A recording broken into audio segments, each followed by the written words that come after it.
kaya si Miss Rita Avila matapos pumanaw ang kanyang anak 1 buwan nang nakakaraan? Tumigil ako sa bahay, tumigil ako sa kwarto kung saan ko nakasama yung baby. Kasi iyak lang ako ng iyak araw-araw. Naging maugong ang usap-usapan ng aktres na si Rita Avila. Di umano, mayroon siyang manika na itinuturing niya na para bang may sariling buhay. Ang sabi pa nga, pinangalanan daw niya ang mga ito.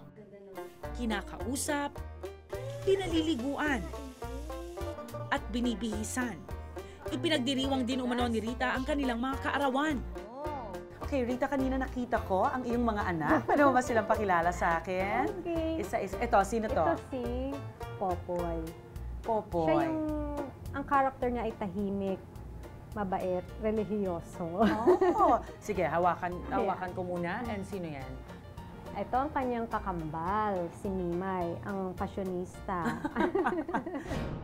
Kwento ni Rita, bago pa raw sila ikasal ng asawa niyang si Direk FM Eric Reyes, nasa poder na raw nila sina Popoy at Mimay. Bakit niyo binili si Popoy at si Mimay? Namimili kami ng regalo para sa isang pamangkin hanggang sa naisip ng asawa ko na bumili rin para sa amin. Yes. Bilang laruan namin. Okay, nadagdagan ang mga anak. Sino naman itong isa? At ang pangatlo ay yan.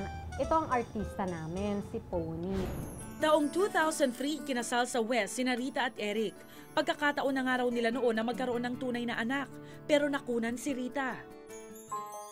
On what month ng pregnancy nangyari? I think mga 2nd month. And then after a year, yun, nabuntis ulit ako. Tapos yun nga, nabuo yung baby, naipanganak ko. Kaya lang, nagkaroon siya ng sakit sa puso na kailangan siyang operahan. Yes. So after 3 weeks, I lost him.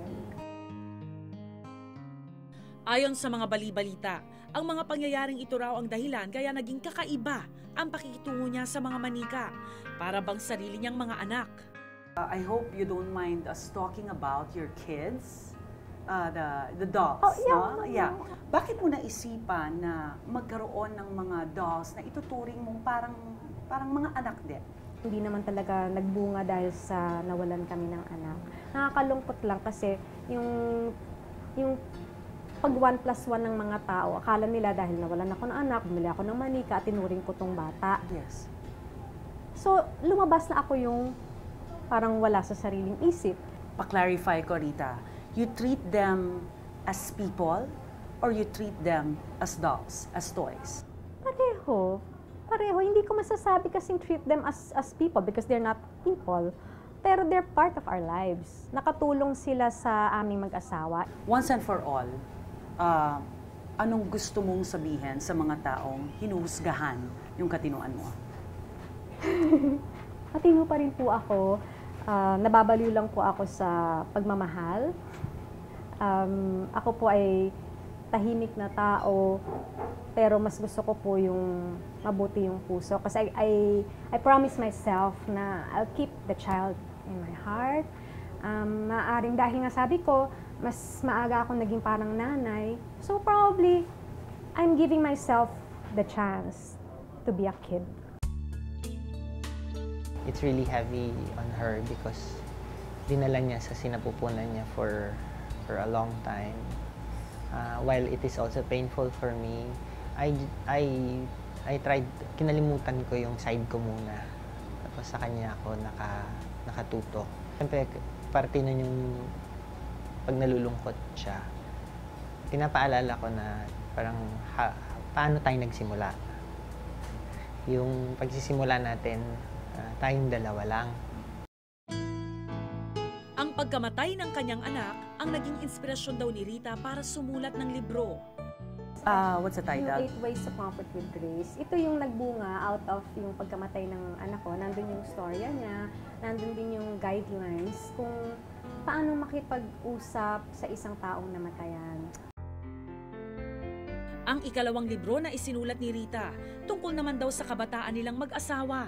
Si Eric Toothpick at si Ana Taba. Yes. Eric is my Ana husband Taba? and I'm Ana. Kaya, di ba Taba? Kasi yung asawa ko sobrang payat naman. Sa ngayon, 45 years old na si Rita Avila, pero wala pa rin siyang anak. Mapait man daw ang kanyang mga pinagdaanan, ang mahalaga, matanggap daw natin anuman ang dumating sa ating buhay. Lalo't naniniwala si Rita na kung ang isang bagay ay talagang para sa'yo, darating daw ito sa tamang panahon. Anong aral ng tunay na buhay ni Rita Avila? Mahalin niyo ang inyong mga sarili dahil yun ang naging aral ko. Na hindi pwedeng maging setback ang mga problema na dinudulot ng ibang tao sa paligid mo. Ikaw ang magmamahal sa sarili mo, ikaw ang mag-aayos ng buhay mo.